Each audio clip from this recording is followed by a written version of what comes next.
Hello, everyone, and this is the Mountaineer Fan Zone, and I'm your biggest fan, Shane. And no, I'm not related to any of the Kelsey brothers. I can't get you any Taylor Swift tickets, so don't even ask in the comment section. I am riding solo today. Joey is out again, so best wishes to Joey. Hope he feels better. You know, guys, it's that time of year where you're hoping everything thaws and you're just trying to figure out, am I going to make it through this bland time of year where it's transitioning, basketball's starting to heat up, but we're still talking football here on this channel because what else are we going to talk about? We're Mountaineer fans. Jackson Johnson, hey buddy, thanks for tuning in.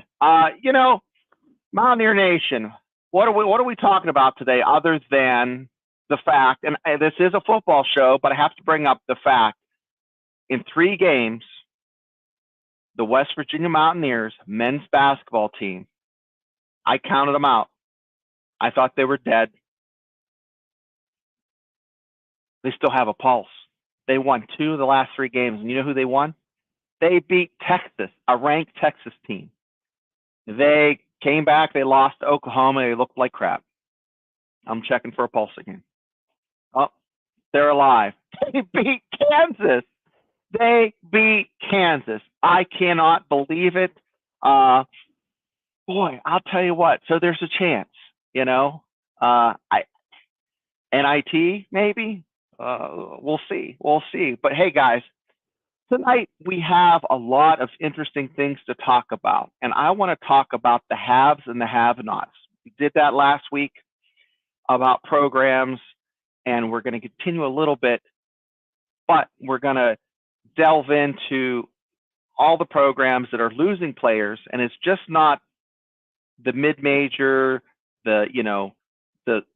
not the top tier schools. The top tier schools are still losing folks. Jackson Johnson, you can also tune into Mountaineer Fan Zone on the Big 12 football at the Voice of College Football, and he attached this link. Thank you, Jackson Johnson. Hey, so if you have a question or you have anything you want to talk about, put it in the comment section, and we're going to be chatting. Well, Callie, buddy, Frank is backing me up as a producer tonight. He's making he's making your comments all pop up because I cannot whistle and chew gum. I can't walk and chew gum. I can't even whistle. So if you love West Virginia content, as Jackson says, comment and subscribe, smash the subscribe button and the notification button so you know when to see my hairy, bearded face, and you can ask me any question you want about the Mountaineers or anything else. So we're going to start off with,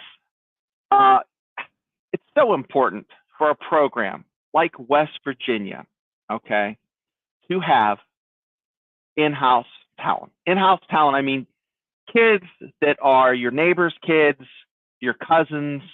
A guy down the street knows somebody who knows this kid who's a baller, okay? Neil Brown has a lot of kids on his roster that are from the Mountain State. He does. His predecessor, not so much. I mean, it was a fan. Preston Fox is the poster child of every kid that wants to play and wear blue and gold in the Flying WV, okay? It's just the way it is. Growing up, I grew up in Western Pennsylvania, but what brought West Virginia to the forefront for me was, that 89 team, 88, 89 team. Boy, that was like these kids now seeing Tavon Austin and Gino and Noel Devine and Pat White. Those kids are now enrolled. They were, 6, 7 then watching those guys play. So I'm going to go through a little bit of the roster, and then we're going to talk about a living alumni. So, you know, Coach Nealon, or maybe it was Bobby Bowden, but one of the coaches, they were asked, you know, why is it so hard to coach at West Virginia? And what was said was, if you fly over the state of West Virginia and ask the reporter, what do you see? The reporter just looked at him, you know, I don't know, trees? Yeah, you see trees. Have you ever tried to recruit from those trees? And that's the truth. You have to be able to recruit from living alumni. This is an election. This isn't stealing votes. You have to be able to pool money and resources from living, breathing alumni, like this guy, okay? We're going to write a check, send it in. We're going to buy tickets to see games. We're going to buy hats. We're going to buy sweatshirts. We're going to do all that because we're fans, we're alumni, we love the school, right? And with West Virginia, you don't have to go to school. That's your NFL team. The Mountaineers are the only game in town. We don't have a Steelers. We don't have an Eagles. We don't have a Cleveland Browns or a Bills or Dallas Cowboys. We have the Mountaineers. So we're going to pull up the stats of living, and this is an estimate, of living donors based off of schools, and we're going to look and see, where does West Virginia fall? Here it is, magic. Thank you, Frank. You know, ASU, 545,000 living, breathing alumni. That's a lot of donors, a lot of people, a lot of, you know, folks that have don't only just buy the hats, they paid for the degree, they went to school there, they might have season tickets. And it's really interesting, and I talked to Frank about this before, the new folks, the new blood, the nouveau Big 12, okay? ASU, Colorado, BYU, UCF, okay? All have a huge population of alumni, right? That blows my mind, okay? Now, West Virginia is just about in the middle, okay, the 200K.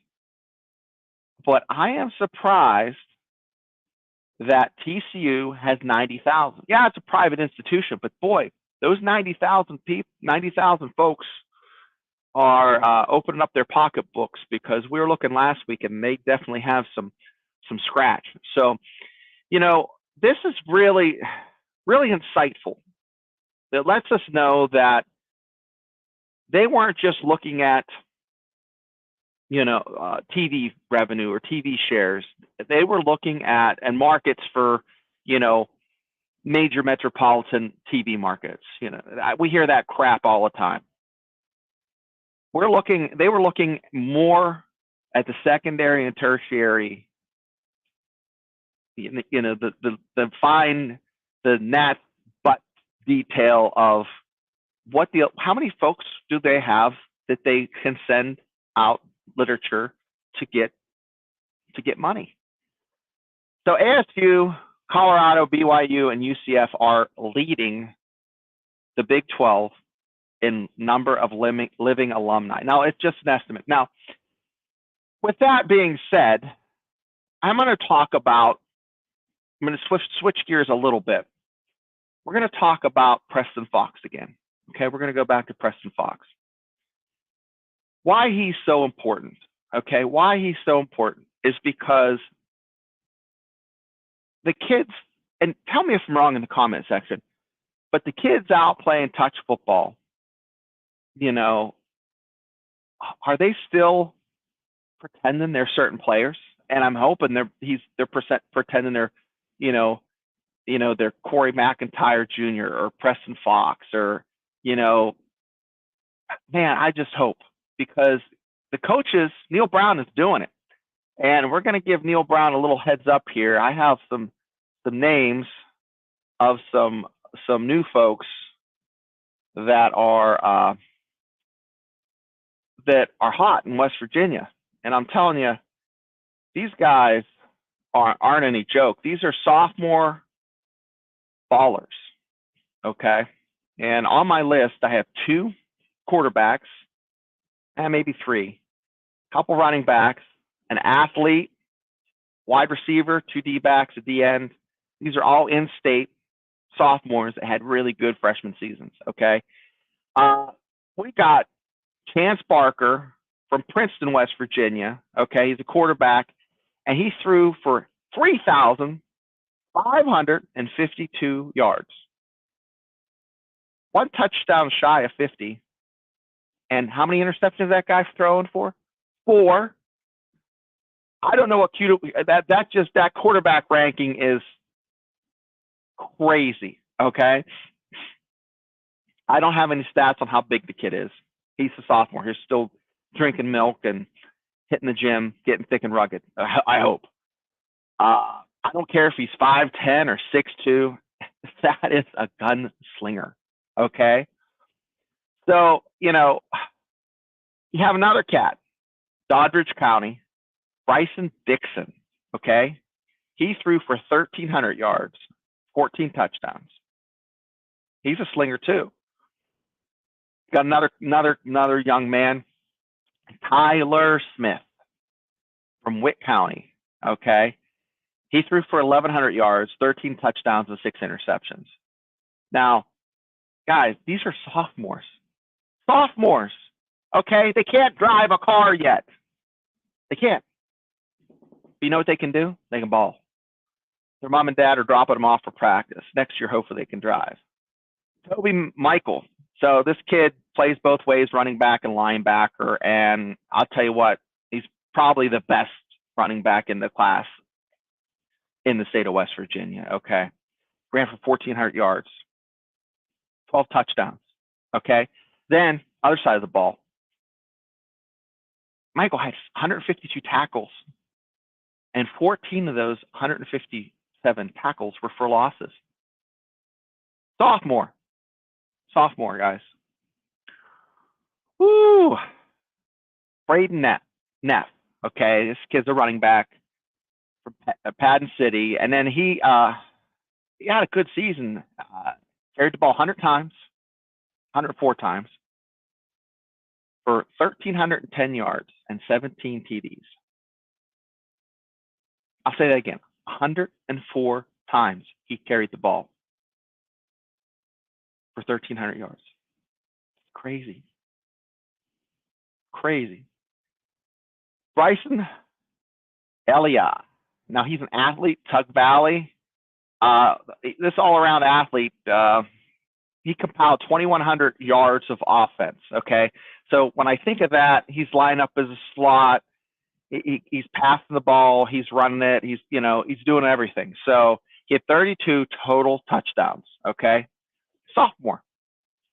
All these kids are sophomores. Crazy. Macaulay Thompson, Nitro.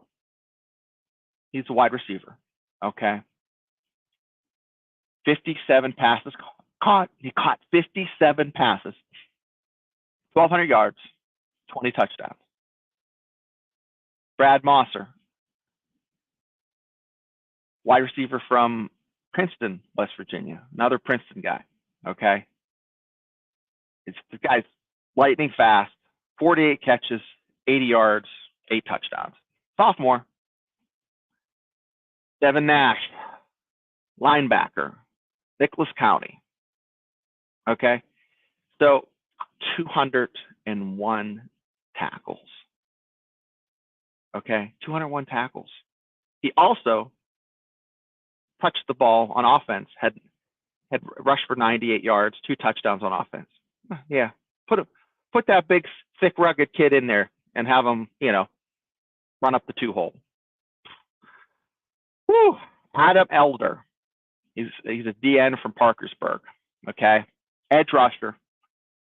75 tackles, 10 for a loss, okay? 6 sacks. Fantastic. I'll tell you. Last on my list from the Polka Dots, A D-back, Jackson McCullen. He had a nose for the ball this season. Okay, 8 interceptions, 6 pass breakups, 50 tackles. This is all in house, baby. It's like bitching about not having good pizza, and the pizza place down the street, David Portnoy, is rating it as an 8. Okay, guys, talent's here. Neil Brown knows about it. This is probably not a newsflash. It is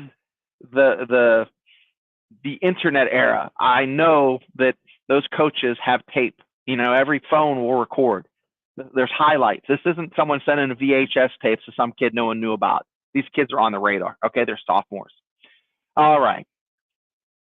So, with that being said, we're going to talk about some transfers for West Virginia. Okay.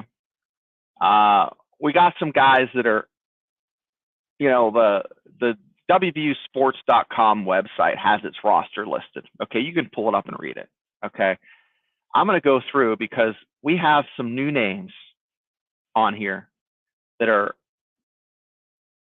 gonna be playmakers this year. Okay, and just, man, I'm just so excited. I can't wait to see like Jalen Anderson, touch the ball. Preston Fox, what he showed us last year. This year he's going to be on fire. Even our backup quarterback believes in West Virginia. Nico is going to be back. And you can't tell me that he wasn't talked about. People didn't want him to come play ball. We're whispering in his ear, hey, come play ball. I mean, I don't know who or what type of program, but he's going to play for West Virginia some next year and then start the next year. Okay. But there's some new names on here that I'm gonna talk about that might make a splash. Okay, and I'm pulling up Jaden Bray right now. Jaden Bray, he lined up against us last year. Okay, and he played in the Big 12 championship game. Okay, he had 382 yards on 30 receptions. Yeah, Kelly, buddy, you're right. Nico is the future, and the fact that he has the patience to sit and wait, it's fantastic. You don't have patience, but patience used to be. My kids, I tried to explain to them, used to be able to go into the bathroom without a phone, right? That's patience, being able to just sit in your thoughts and just, take a shower, take a bath, brush your teeth without looking at a phone. I mean, this is stuff that is lost on the new generation. And I sound like an old man, but the people that do have patience, they're like gurus or something, right? So Nico, I think, is mature beyond his years, and then he is a leader. I think that game, I watched it on ESPN 2 years ago, where he led his team back. They were down, I don't know, it was 18 or 12, and they just scored 3 scores in like 2.5 minutes. It's crazy. But anyways, back to Jaden Bray. So, he's played 3 years, okay? And his freshman year, he played 12 games at Oklahoma State. It's not like he's not experienced. We're getting this guy in, and I'm excited to see him touch the ball. Okay, can you just it's like Johnny Carson being Kreskin. Just think back with your magic ball, and just now think into the future. Penn State, first game of the season. Jaden Bray lines up. They take a big shot, right? Just like they did against North Carolina. Man, what do you think? His name's going to get announced on Mountaineer Field. Scoring a couple big TDs for the blue and the gold against Penn State. Yeah, whew. That's going to be big, guys. That's going to be big. I'm excited to hear about that. So, some other names that pop off, C.J. Donaldson. Okay. He looked like a man probably in his baby pictures. This guy is a full-grown man when he was 18. Okay. He's had 2 years to get in the weight room. He's even more thick. He's even more rugged. And he still runs like, I don't know. I don't know what happened for them to just think, oh, let's line this tight end up. Let's just put him at running back. Man, was it just a practice where he was screwing around? He had the ball and they just saw something. A light bulb went off for Neil Brown. I don't know. Man, I wish I had that information. I'd love to ask him. I'd love to ask Neil Brown. Neil Brown, when did you notice this kid and decide to put him in at running back? Why hasn't any sports journalist asked that question? Or if they have, I missed it because I couldn't find anything on it. But yeah, he's DJ. He was hurt end of the season. They didn't play him. I give Neil Brown credit. He could have, took a chance, put him in a few plays. He's going to be a junior. He has a good season next year. Does he stick around? I don't know. We'll see. But I can't wait to see him run. Let's see. Let me try to. His high school. I'm pulling up high school stuff. So he played wide receiver and tight end. He had 1,400 yards on 96 catches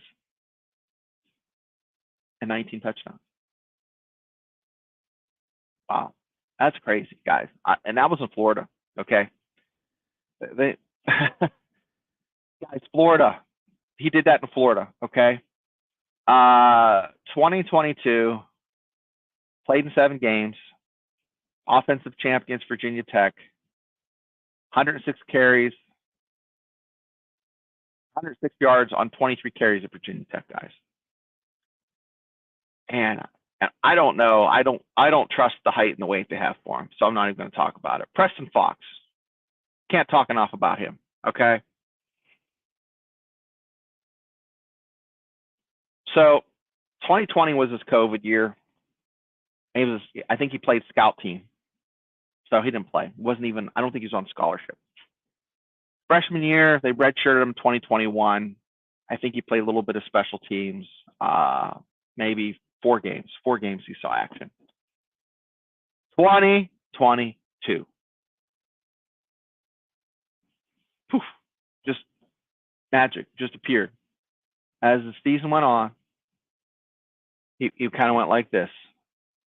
Playing pretty good. All of a sudden, by like the 4th, 5th game, kid was balling. Playing, man, big plays for the Mountaineers, okay? Really, really excelled at special teams, okay? Man, I don't know if you could bottle what this kid has and kind of sprinkle it on like hot sauce so everybody else could eat it. Eat it with salsa. Man, I love that kid. Garrett Green. The only thing I have to say that's negative, I'm going to start off with this, is having that confidence and that swagger is good, okay? But it costs them a game with that penalty, okay? Yeah, CJ is missing a step. I think because of injury, guys. That's why he didn't play. He wasn't 100%. Oh, I haven't got Jameen White yet. Yeah, that's right, Jameen White. Whew. It's like lightning and thunder. Okay. Yeah, but we'll get to White here. So Garrett Green. Okay. A couple weeks ago, pulled up the top 12 quarterbacks in the NCAA, and his stats were tied with Penix Jr., who's going to be in the draft, who is going to be maybe a 2-round, maybe going a high 2nd round. That's what his rating was, matched up to the decimal. I was surprised. Okay, I I couldn't believe that. I'm excited. I was really excited. I'm excited for next year, and after seeing that, I'm even more excited. So, man, academic All-American first team. Okay, even after Nico came in and played fantastic for those 2 games. You know how hard it would be to come back in after your backup played good those 2 games? Still had his swagger, still had confidence, didn't play that great, but he kept believing in himself. I think Neil Brown kind of simplified things a little bit. His passes were a lot more accurate. He made better decisions, and he played lights out the rest of the season. Oh, guys, we'll get down here. Hudson Clement, guys. Hudson Clement, okay? This kid looks like a basketball player. He looks like a point guard. Kid does not look like a football player, okay? Boy, he makes some big plays towards the end of the year, okay?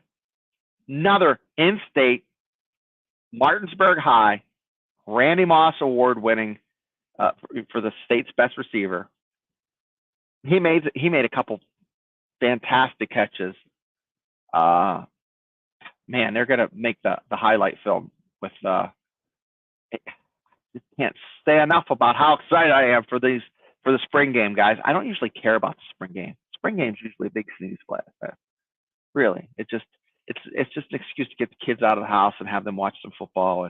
But no, this year, it's going to be something. Rodney Gallagher, up and down.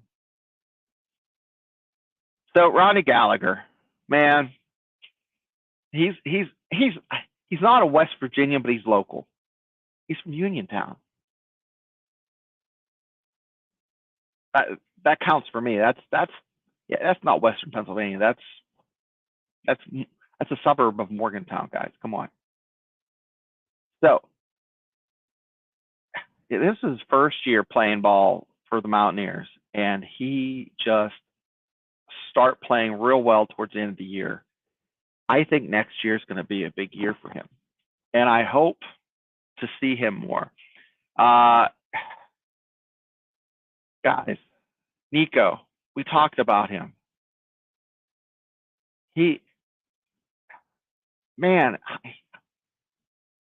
Love Green, love what he does, but when he's on the field, I just get that tingle, like, ooh, sounds like just do. I'm just real excited to see him play some ball. Texas Tech at Oklahoma State, he did well for us. Okay, should have won that Oklahoma State game, guys, but we didn't. So White, here we go. Jaheim White.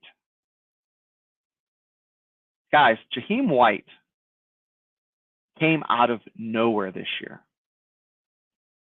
All of a sudden, he went in, and it was like the linebackers and the secondary were just so used to getting the sledgehammer, CJ up the middle, or just trying to tackle someone in their legs. And then White comes in, and he goes from thunder to lightning, and he's just gone. Can't get a hold of him. Okay, the guy is really gonna put it on next year. I think he's gonna. Man, he's gonna compete for the #1 spot. I know CJ Donaldson's good, but this guy is. I think it depends on what Neil Brown, what he's putting in. What type of offensive play does he have? Yeah, all the guys love to cheer for studs too. That's so true. Guys, we have some good talent coming in, and I really just, there's going to be another portal open up, and I want you not to be worried. When I first heard about the transfer portal, it made me a little anxious. You know, we're going to get a good player, and then someone's going to come in with a boatload of money, and he's going to leave. Doesn't matter. It doesn't matter. Alabama has a boatload of money, guys. Alabama has Caleb Downs.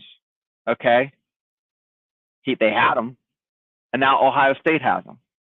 Okay, it's the rich robbing the rich. It's going to happen. Texas A&M had the second and third best player in the portal, and Walter Noah, or he went from A&M to Ole Miss. Evan Stewart, stud receiver, went to Oregon. Caden Proctor, could have went in the draft, offensive lineman. No, he went from Alabama to Iowa. There has to be a lot of money involved. Okay, there has to be. The NIL, they're getting paid handsomely. So, with that being said, I wanted to also talk about where West Virginia falls in the transfer rankings. Okay. Yeah, Tim, you're right. Men's basketball team actually played some good ball. Couple turnovers, threw the ball away, with 2 minutes left twice. Fortunately, Kansas did too, but they made their foul shots. That sealed the deal. But so transfer rankings. Okay, everybody likes to rank everything, but your top three, or let's talk top five schools. Ole Miss has a score of 76. Texas A&M 74. Florida State 68.9. So that's surprising. Florida State's still getting love. They believe in Florida State that if they continue to win, they're going to get into the playoffs. So despite what happened last year, they're still a draw. And hey, I've always really admired that program and enjoyed watching them. So, but those are the top three. And number 4 is Louisville. Very comparable program, I think, to what West Virginia is. And then you have 5 Oregon, 6 Colorado, 7 Texas. Going down, West Virginia is at 50. Okay. Penn State is at 46 and Pitt is at 45. So that gives you some perspective, okay, of where Notre Dame is at 36, Penn State's at 46, Pitt's at 45. So with that being said, Neil Brown's doing a pretty good job keeping what he has and finding what he hasn't. If I don't have it, I'm looking for it, okay?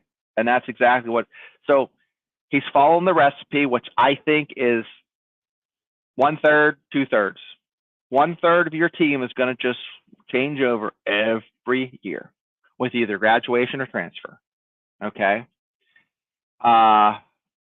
It's just the way it is. 33%. I think it used to be like 15% of your, or 20%.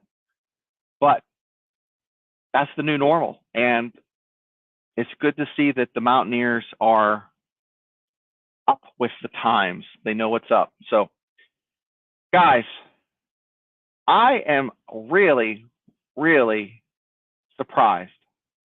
What am I really surprised about? I'm really surprised that West Virginia's at 50. Okay. They had some guys come in that are dynamite. Okay. Got some help at D-back. And that person is from Duquesne. Name slips me right now. I'll pull it up. Audrey Burks.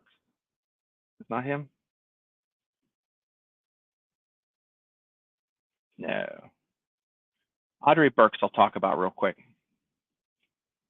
So, he started 11 games at safety, and I think he missed one because he was hurt.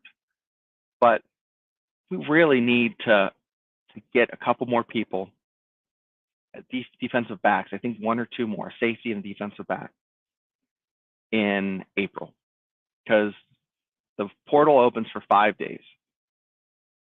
I don't quite have my head wrapped around, what type of players are still available at that time, and this is all,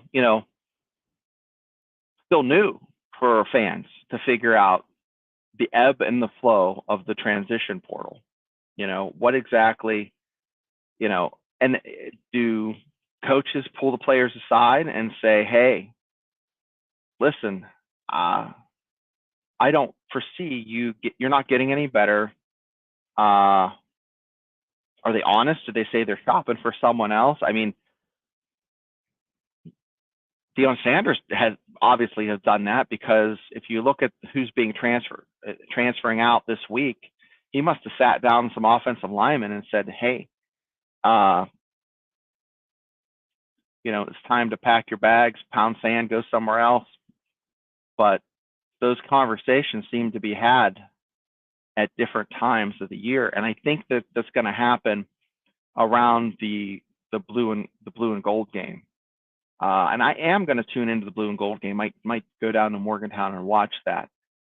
In the comment section, if you're a West Virginia fan, are you going to buy season tickets this year? I was on the fence last year. I had season tickets for 10 years, and I'm on the fence. My kid plays JV football, so Friday nights they play the varsity game, and Saturdays they play the JV game. I'm trying to think, am I going to use those tickets? I'll go to the Penn State game for sure. Don't know if I'll go to the Pitt game, even though it's just going to be in Pittsburgh and it's pretty close. But I just don't feel it when I go to Acrisure or the old Heinz Field. It just doesn't feel like a college environment. I went, and when they had games on Thanksgiving, I went down there and watched a couple games and froze our butt off, and it was a good time. But nothing is better, like I traveled to Rutgers one time and watched the Mountaineers play at Rutgers. I've watched Mountaineers play, oh goodness, at Virginia Tech. So those are all college venues. It feels like a college game. And it's not because it's a rivalry and eat blank pit, It's just because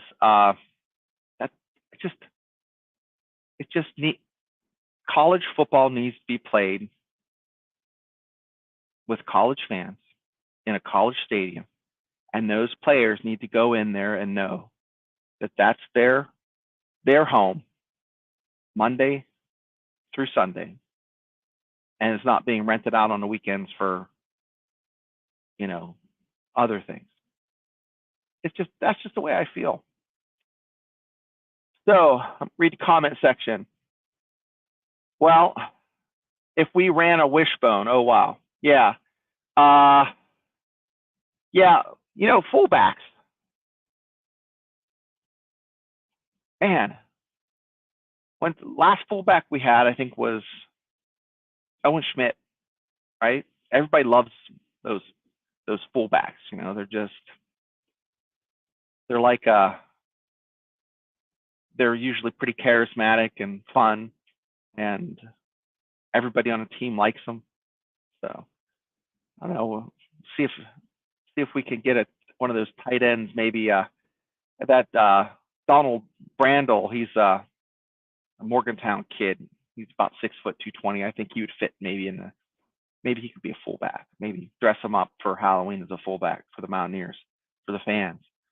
But guys, I want to take time and let you know we'll have another show this Thursday, and we're going to be talking about the new rankings in the Big 12. And West Virginia has moved up. And guess who has moved down? Arizona, right? Mass exodus. They have to move down. They were top tier in my first way too early preseason Big 12 rankings. And now you got to see how far they fall. How far did they fall? See in the comments here. Yeah, Earth Ether said CJ is missing a step, and I had mentioned I think it was because he was hurt.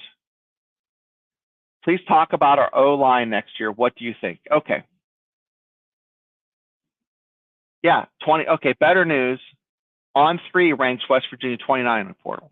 So that's even better than 50. Because where do I have 50? It's 24/7 sports. Okay, 24/7 sports is what I have for that. So 24/7 sports. Guys, everyone out there is kind of feeling where the wind's blowing and trying to figure it out. You know, they don't. It's not a science. There's no magic 8-ball out there for them to rock to see what's up. You know, there just isn't. So you know, West Virginia does a pretty good job with offensive linemen. Okay, they've had a great 2 years, and last year they're probably one of the best O lines in the Big 12. And I don't know how many I'd like to see the stats on how many times Green's jersey got dirty. And if you look at a practice, if you're like a football coach and you see a quarterback with a dirty jersey, you're not a happy camper, because that means his butt's hitting the ground.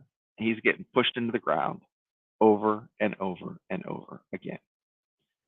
So I see them just reloading. I mean, they didn't go out and look for any.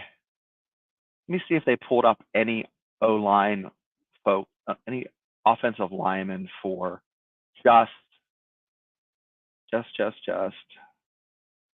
Mountaineers. So out of their 7 commitments, Xavier Bosley is offensive tackle, but he enrolled in like before Christmas, so they had probably reached out to him before the season. But that's it, guys. That's the only one who's enrolled right now. So let's go through the positions, okay? TJ Jackson enrolled from Troy, I think. Yeah, Troy. He's a 3-star. His score's 89, and he's a defensive lineman, edge rusher. Xavier Bosley is an offensive tackle at 87 score. Jaden Bray, we talked about, from Oklahoma State. Ty French, another edge rusher. Ty French, I think he's around 6'5", 6'4", 230, but take that with a grain of salt. They usually fluff those numbers a little bit. He looks like a fast guy. Aiden Garnes is that guy from Duquesne that really looks like he can cover. I think he's from Philadelphia. You look here. Yeah, he's from Philadelphia. Yeah, he still has 2 years eligibility, I believe, and 6 foot, 170, typical size of a cornerback. I don't know how fast he is, but it looked like he could keep up. From the video I watched earlier this morning, looks like he can keep up and cover pretty much anybody. TJ Crandall, another guy. I think he's Colorado State, and he's a cornerback too. Reed Carrico is a linebacker from Ohio State. Everybody's high on him. I really didn't watch anything on him, but he's a big dude. He's not your 6 foot 220. He's a legitimate 6'3", 235, 240 guy. Okay, he's like middle linebacker, big dude. So like what the report says is he's physically gifted, and proof is in just looking at the guy. I mean, he looks like he's thick and rugged and gets in the gym. You know, he eats pig iron and poops reps. You know, so I'm looking forward to see. I'm looking forward to see if these transfers that Neil Brown brings in, do they automatically see time? Or does he bring them in as the season goes on? And that's what I'm most interested in with the spring game. You know, what's going to transpire? Is he going to use these guys? I know every kid's different. You just can't make a blanket statement saying all transfers, you know, have to learn a system, because they're not really, these guys have played ball long enough that, you know, they know what needs to be done. They know how to prep. They know how, these, and also the coaches are recruiting people, the puzzle pieces to fit into their puzzle. Okay. Let's go to some comments here. So Tim Green, I think things are definitely looking up in Morgantown. West Virginia is noted for being able to develop what some people would say mediocre players and turning them into much better players. You know, Tim, I wouldn't even say mediocre. I would say they find hidden gems. Okay. And that's just, in a program like West Virginia, you have to find hidden gems. That's true with your Iowa States, your Oklahoma States, and a lot of these programs have to be able to develop talent. The schedule next year, I was going to pull it up and look at it, but you know, guys, we'll do that next week, because what's strange is if West Virginia goes in, and if it's either competitive or they beat Pitt or Penn State in those first 3 games, you're going to see a lot of changes on the schedule. Okay, because we've talked about this before. Frank's pulled up the numbers. Joey's pulled up the numbers. West Virginia always draws eyes to the TV screen or the team or the streaming platforms. It's just, they do. Virginia Tech, you know, a while back, what was that, 18 months ago, that was a big game. A lot of views. The bowl game had like 2.8 million views, and I would like to see what the percentage of West Virginia fans were watching that. There's no way to tell it, but West Virginia fans were watching rather than having just, you know, North Carolina fans. I'd be interested to see that. Penn State, first game of the season, holiday weekend, a lot of views. So the numbers are there. They get eyeballs. They get some butts in the seats too. And I would love for West Virginia to have a good showing, win 2 of those 3 games. If they beat Pitt and Penn State, our expectations will go from a 9-win season to playoff or bust, right? Am I totally out in left field on that? Am I the only one thinking if you beat Penn State, you can beat anybody? And you know, Penn State is not as good. I mean, they're not Michigan, Ohio State level good. They're not. And they got shellacked. Guys, West Virginia can play with them. Krista Sisson, I feel way more optimistic going into 2024 for football than I have in a long while. Me too. Guys, last year at this time, I had, my expectations were low. Okay? Outhouse expectations. Okay? We beat Penn State. It's Penthouse. Outhouse to the penthouse. Patrick, West Virginia is a dark horse, but guys, we got, oh goodness, we got some teams that, like Oklahoma State has some question marks, guys. West Virginia has as good a shot as Oklahoma State. Texas Tech, with Arizona imploding. Okay, guys, Arizona is not a top 3. Not going to be top 3. Okay. Utah is the team to beat, I believe. Okay. Who's after Utah, guys? I think we start off on the right foot. Oh yeah. But even if you lose to Penn State, West Virginia. Hey Fred, can you pull up that sheet you pulled up the past couple weeks with the schedule and the games?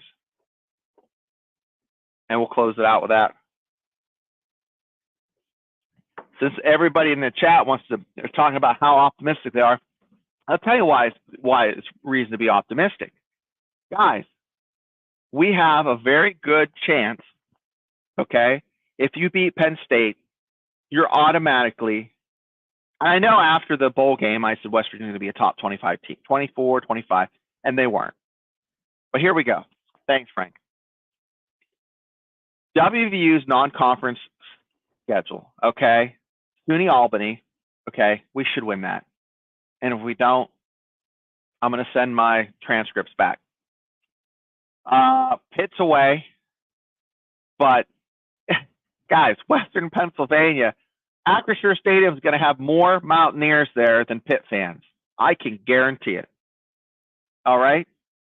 There's going to be more blue and gold butts in those seats than there are going to be Pitt fans. Okay, Penn State, a home game, Mountaineer Field. That's a 50-50 game, guys. 50-50 game. So, Krista, I believe we can beat Penn State. We played them good almost 3 quarters. Yeah, that's so true. You're so true. And they didn't have the swagger they had, okay? This is going to be a more mature team, okay? And they have a matriculation of Division I talent coming from other programs. They're going to be able to step in and play. So with those three games, Penn State, SUNY Albany, and Pitt, okay? Let's just say West Virginia wins 2 of those 3, okay? So they're 2 and 3.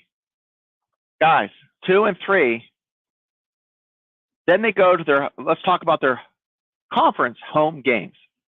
Baylor. Doesn't matter how bad Baylor is, West Virginia always struggles with them. But I think they win. Kansas, big question mark. Kansas and Utah are 2 of the best teams. Thank goodness we don't have to play Utah. Kansas, we get a win.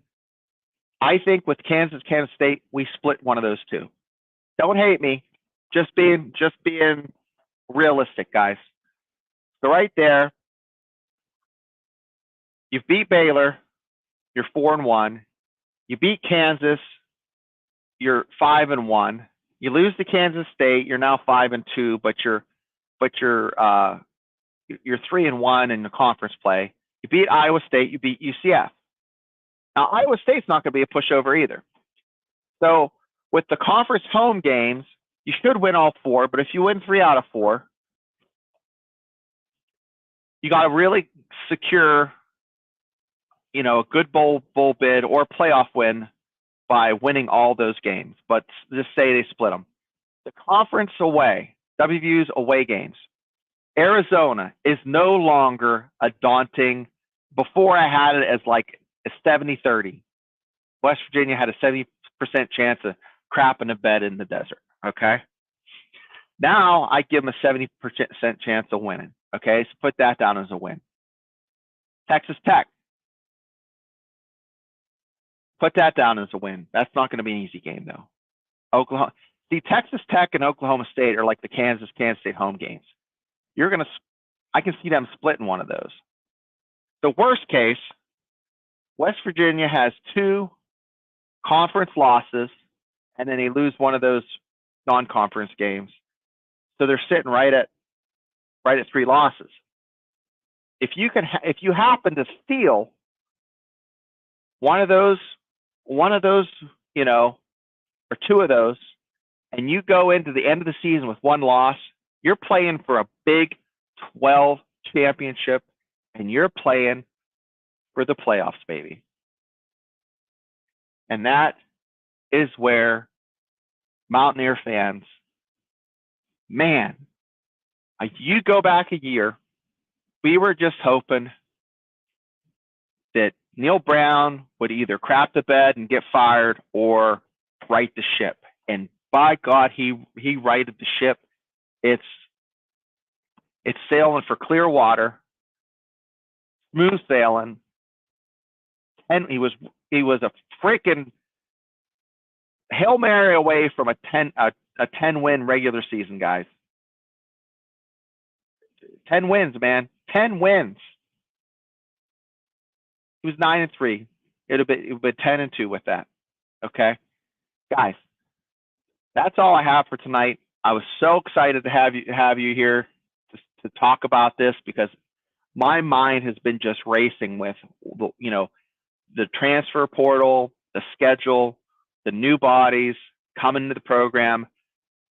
How are these old guys going to, you know, are they going to be able to, are they going to play? Are they going to transfer? With Nico staying, oh boy, that made me feel so much better. I really believe that the kids there want to be there, and I hate that trust the climb thing. I would just say drink the Kool-Aid. You know, they all have red lips from the Kool-Aid they're drinking. Remember when you're a kid, you got those red lips, your tongue would be like real red. So everybody has the blue and the gold mouth with the Kool-Aid, whatever they're drinking. And we're sitting pretty. And last year, man, I didn't have, my expectations were low. But I'll tell you, so close. And going into Penn State, I really believe, and I know you guys believe it, that the Mountaineers can pull off a victory. Oh, thank you, Tim. I appreciate it. Thank you, Kelly. Buddy, I appreciate it. Now, Kelly, are you a Mountaineer fan? And Krista is excited about the offense. Yeah, the offense was actually, you know, starting the season, it's like, where's this offense coming from? Going back to 10, 15 years ago, it was like West Virginia's putting up 40 points, 30 points, 50 points, 70 points on Clemson. It was just, hey, when's the next score coming? It was infrequent before, but they start putting some points on the board there towards the end. Yeah, Kelly is a huge West Virginia fan. Awesome, awesome. Well, I figured if you're watching us. So, guys, I agree with Patrick. Not only, it's not a hope, there's a good darn chance that they do. And the first way for West Virginia to get in the damn playoffs is beat Penn State and beat Pitt. Take care of your conference foes. The conference slate is a lot easier with Arizona collapsing. Okay, you got four games on there that are 50-50. Okay, if West Virginia plays well, those are the 4 games I'm really worried about.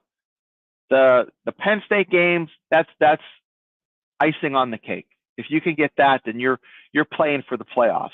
If you lose, you can still run the table and still make the playoffs if you win the Big 12 and win the championship. And there's no reason West Virginia couldn't beat every team on there.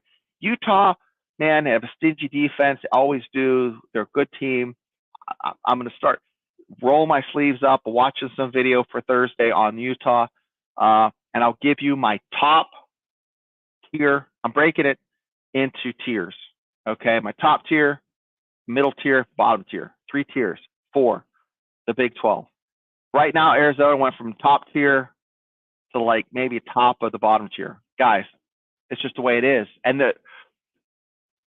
the difference between a 5 and a 6, you could change those guys. So tune in Thursday at 8. We're going to be talking Big 12 football. We're going to be talking about the conference shifting. We're not going to talk. We're not going to talk about realignment. Don't get me down that rabbit hole. We're going to talk about, yeah, Patrick, West Virginia should have been invited to the SEC, but Missouri slid in there. Man, what ifs, huh? I mean, it was like the 12th hour that happened, but I hope West Virginia eventually does get in there. But right now we're in the Big 12. You got to dance with the ones who, yeah. So, yeah, the 89 team, yeah. Yeah, that's true. I think about the 89 team, and that's what, makes me think of they win it all. Yeah, they could have won it all, but they had an injury, and that changes everything. Guys, once again, I want to thank you for tuning in tonight. Thank you for all the comments. We're blowing up tonight. I really, really appreciate it. And if you like the channel, subscribe. If you have a comment, put it in the comment section. You have an idea for a topic you want to talk about in the show. And we are going to talk more about the offensive line next week. I'm going to go through all the new guys coming in, who I predict will be the starters next week. We're going to talk about that on Monday. Thursday, Big 12 alignment. Who is the top dog, who's the bottom dog, and who's in the middle.